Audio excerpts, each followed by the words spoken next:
ketiga adalah penghancuran melalui agama. Di tanah air kita sudah berlangsung program pemurtadan dan kristenisasi. Mereka mempunyai program jangka panjang, juga mempunyai program jangka pendek. Dalam program jangka panjang mereka membuat program 50 tahunan. Untuk program jangka pendek mereka membuat 5 tahunan. Di antaranya ada program yang disebut program Jericho, dan kemudian ada program yang disebut Andalas. Program Jericho ini berlaku untuk di Pulau Jawa, Andalas berlaku untuk di Pulau Sumatera. Selain dua program ini, masih banyak program yang lain. Saat ini mereka sedang membidik 3 suku untuk dimurtadkan secara massal, yaitu dari Betawi, Sunda, dan Banten. Padang, Betawi, dan Sunda. Padang, Betawi, dan Sunda. Mereka sudah mengklaim mengkristenkan 40 ustadz dari Padang, dan sekarang mereka sudah jadi penginjil. Kalau ibu-ibu mengamati televisi, maka ketika perayaan Paskah di gereja, perayaan Paskah di televisi itu, mereka tidak lagi memakai bahasa nasional, tapi mereka antara lain memakai bahasa Sunda dan bahasa Cirebon. Jadi Cirebon pun saat ini sedang diincar untuk dikristenkan oleh mereka. Kenapa? Karena Cirebon ini mempunyai kesultanan, kasepuan maupun kanoman yang didirikan oleh Sunan Gunung Jati. Jadi mereka ini berusaha untuk merebut simbol. Kalau kesultanan itu berhasil diwarnai, dikristenkan, maka mereka akan klaim bahwa mereka telah berhasil menguasai kesultanan atau kerajaan Islam di Indonesia. Ini yang mereka perlukan. Ibu masih ingat dengan saudara kita yang dari Madura? Orang Madura kan terkenal dengan Islamnya yang kental. Walaupun mohon maaf, barangkali di antara mereka ada yang sholat cuma setahun sekali, tapi mereka akan sangat tersinggung kalau dikatakan tidak Islam. Apa yang terjadi? Saat ini di Madura pun sudah ada gereja, bahkan sudah ada penginjil dari suku Madura. Jadi ini sudah merata di tanah air kita. Yang namanya program Jericho dan program Andalas mengatakan nanti 2004 populasi muslim di tanah air kita hanya bersisa 50% saja. Mudah-mudahan enggak, tapi enggak cukup mudah-mudahan. Apa yang harus kita lakukan? Kalau kita tetap tidur, hal itu akan terjadi. Nah, 2004 nanti mereka mengatakan muslim di tanah air kita akan bersisa 50%. Jadi yang kalau kita sekarang 75%, maka 25% dari kita akan dimurtadkan. Bagaimana caranya? Antara lain mereka membuat brosur-brosur yang mereka sebut traktat, yaitu seperti ini. Ini ada yang namanya brosur rahasia jalan ke surga. Pembuatnya adalah dakwah ukhuwah. Ada lagi brosur yang namanya membina kerukunan hidup antar umat beragama. Pembuatnya juga dakwah ukhuwah. Ada lagi brosur yang namanya keselamatan. Pembuatnya iman taat ke Shiratal Mustaqim.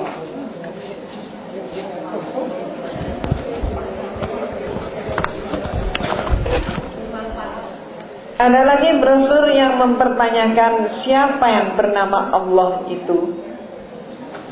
Pembuatnya iman takwa kepada Shiratal Mustaqim.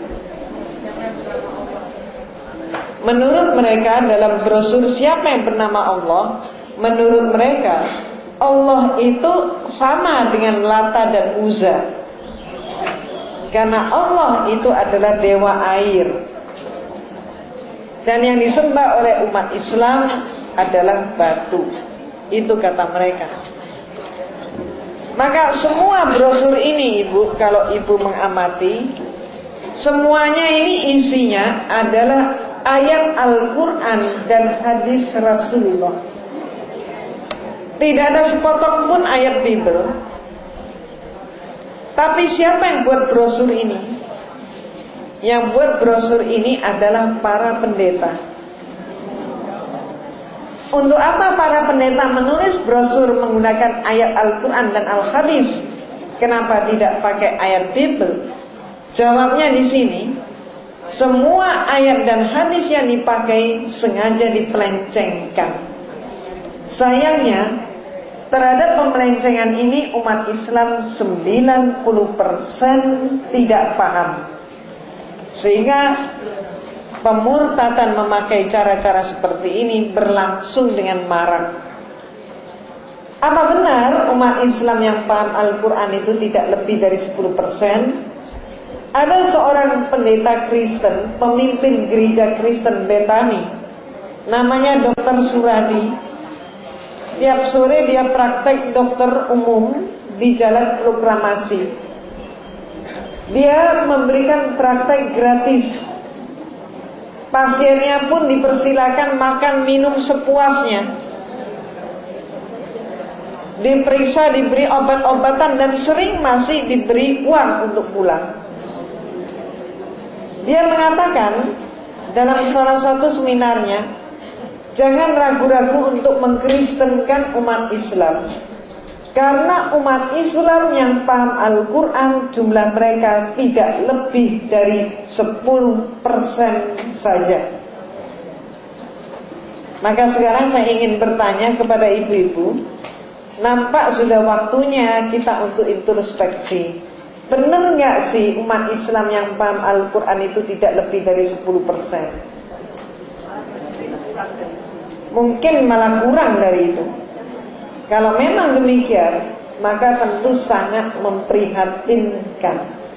Dan mohon maaf, kondisi tanah air kita yang mengalami krisis multidimensi itu juga akibat daripada umat Islam yang tidak paham Al-Quran. Dampaknya ini, ibu-ibu yang saya hormati, dalam kesempatan ini saya membawa sebuah rekaman. Apa ibu-ibu berkenan dengar rekaman ini sebentar? Dalam kehidupan kita ada 3 buah macam bacaan. Bacaan pertama, kitab suci Al-Quran. Bacaan kedua, puji-pujian. Bacaan ketiga, bacaan yang lain. Coba ibu-ibu amati, bacaan ini tergolong yang mana? Pertama, Al-Quran, atau yang kedua, pujian, atau yang lain?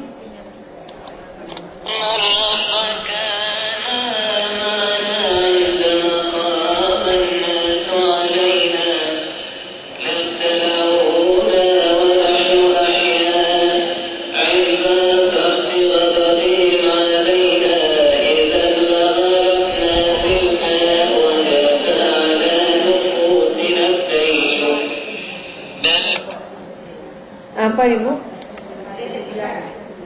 Kedua, pujian. Bacaan yang lain. Yang bilang pertama, Al-Quran. Coba didengerin lagi.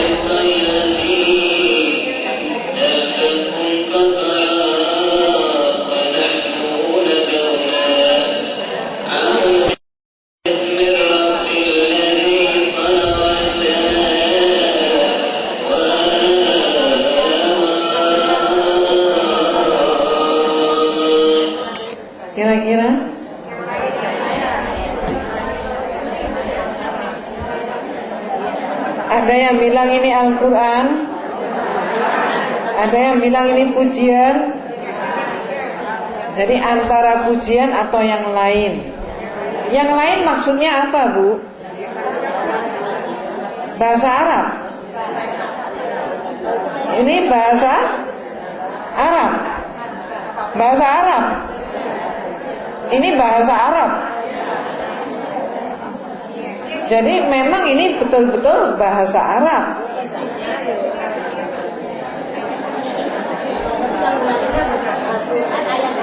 Isinya bukan Al-Quran. Nah,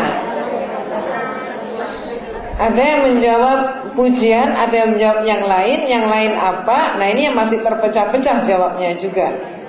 Nah, ibu-ibu, coba untuk mengetahui ini bacaan apa, coba kita dengarkan dengan seksama jawaban mereka yang hadir di rekaman ini. Itulah yang menunjukkan bacaan mereka adalah bacaan apa. Coba kita amati dengan seksama.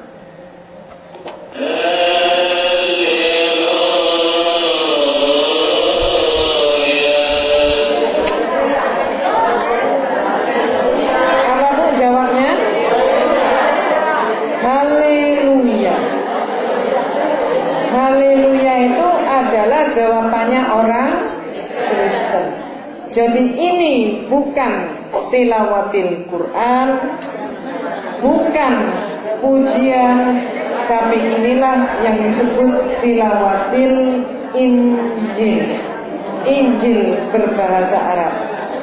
Mau diulangi sedikit?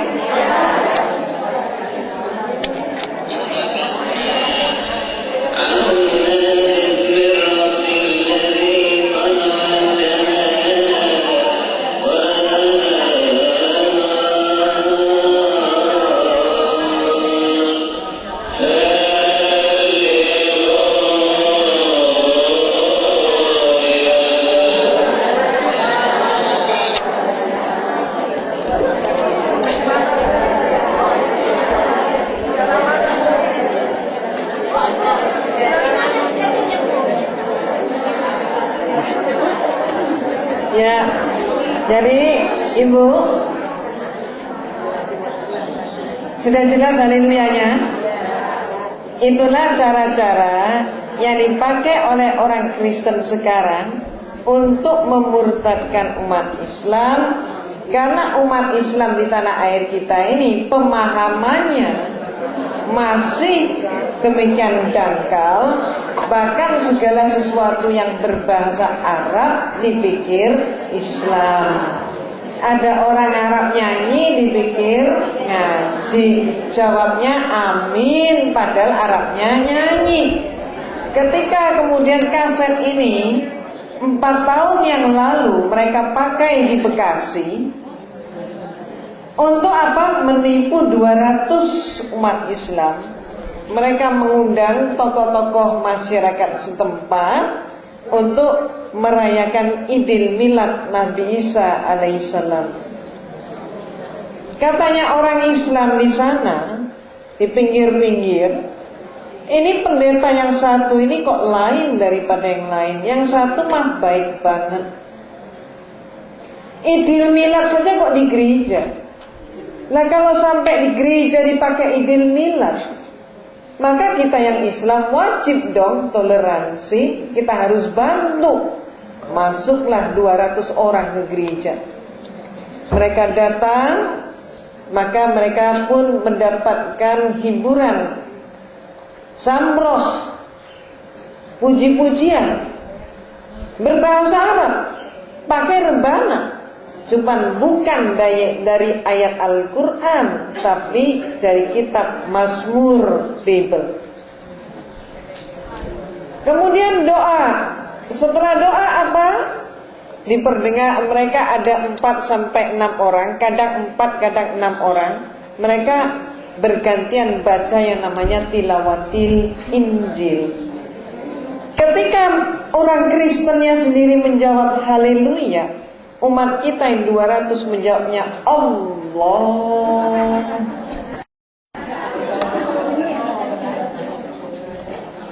Cara-cara seperti ini pertama kali diperkenalkan oleh golongan yang namanya Kristen Ortodoks, Kenisa Ortodoks Syria, yang banyak memperkenalkan agamanya melalui hotel-hotel berbintang.